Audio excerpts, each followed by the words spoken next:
Hello once again, music lovers. Tim back at you with another video. And this is another thread response.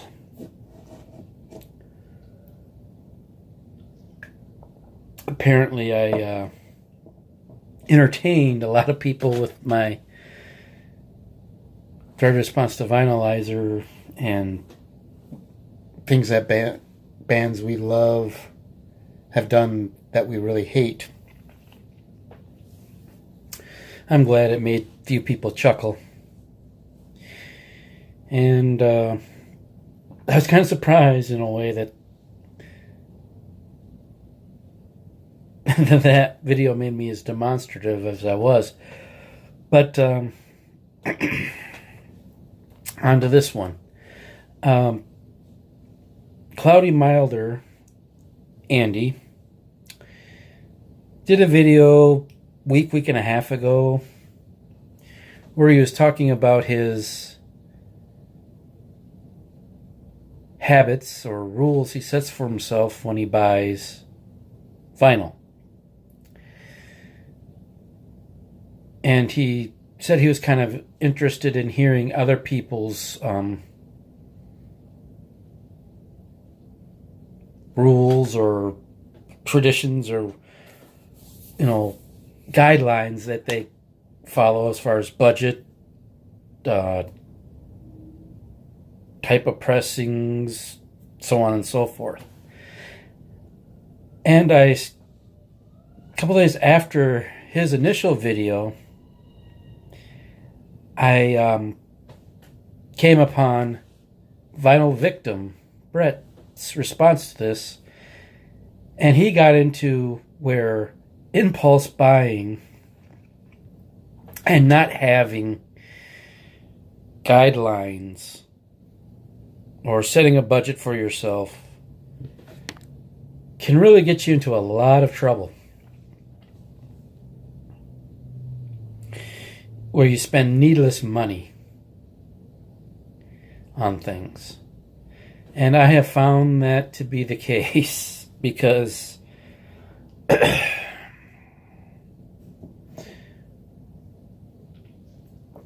I've kind of joked about it before on here, where buying vinyl has almost become an addiction to me.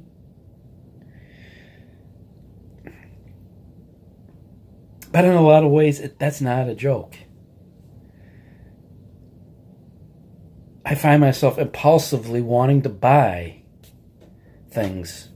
Like, I have at least 10 things on both CD and vinyl. Just because I wanted the vinyl. Just because I wanted something to show on camera to you guys. I'm an unemployed person on government benefits, and way too much of my monthly benefits goes towards vinyl. Way too much.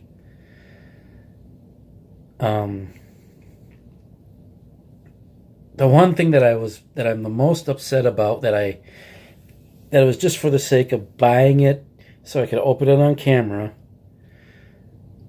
was I was visiting a friend a few weeks back, and we went to Half Price Books and Barnes and Noble, and I looked through the records and I bought 3 things. One of them, and I mentioned this before in my other video, for some unknown reason why, and I hate the album, unknown reason why, I bought Nickelback's No Fixed Address, the Barnes & Noble exclusive double LP 180 gram vinyl. I hate that album.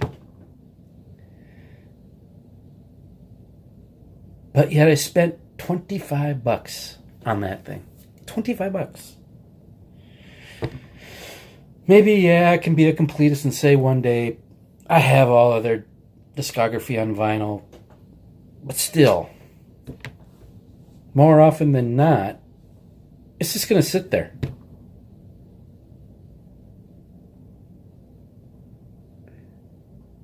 It's been 3 months, 3 weeks to a month, if not more, that I've had that.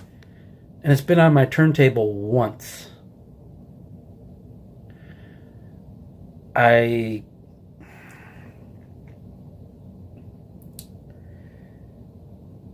One day I said, I'm going to give this another chance and see if something clicks with me that hasn't before. Didn't work. So I'm sitting there thinking, why do I have this?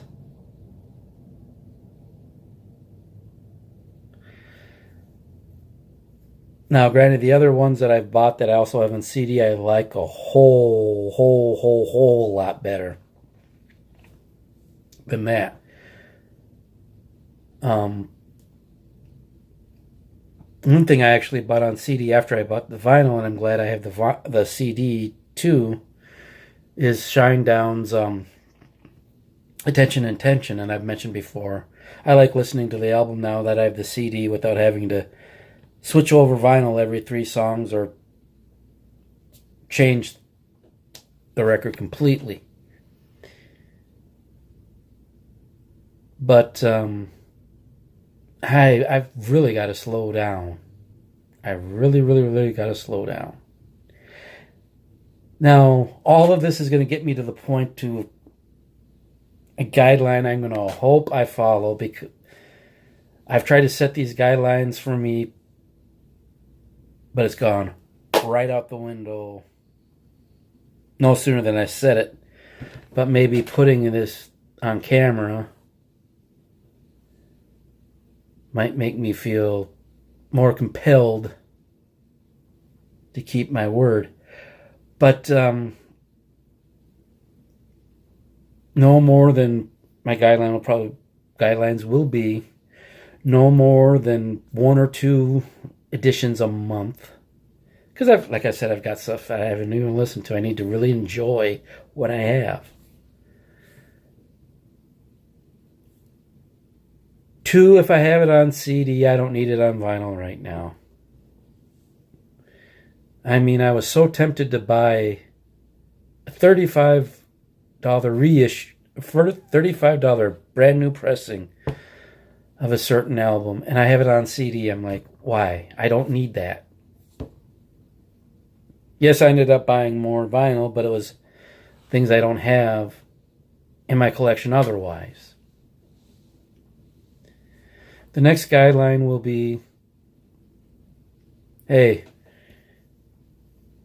if I find a cheap enough copy of an original pressing of an album from back in the day,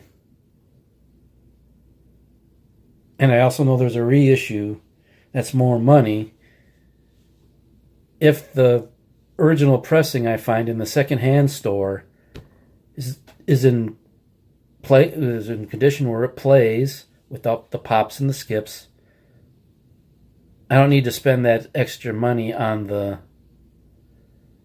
reissue. One trap I've never fallen into, and I'm glad I haven't, is buying multiple copies of the same album with the different color vinyl. Like when they're... thankfully, I've never fallen into that trap, and I hope I never do.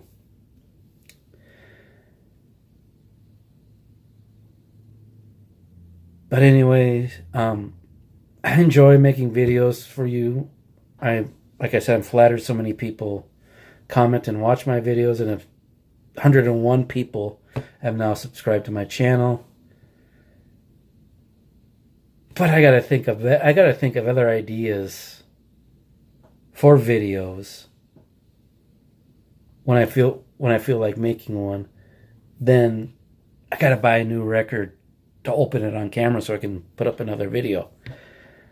You'll still see those. Oh, I have no doubt about that, but they won't be so frequent. Knock on wood. But the new habits I'm going to adopt, if I have it on CD, I don't need it on vinyl right now.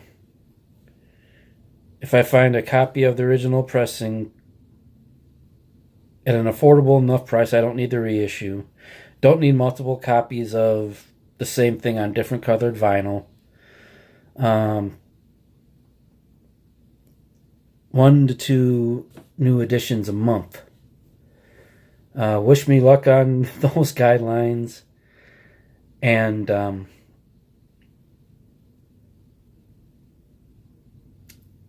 I guess that's it.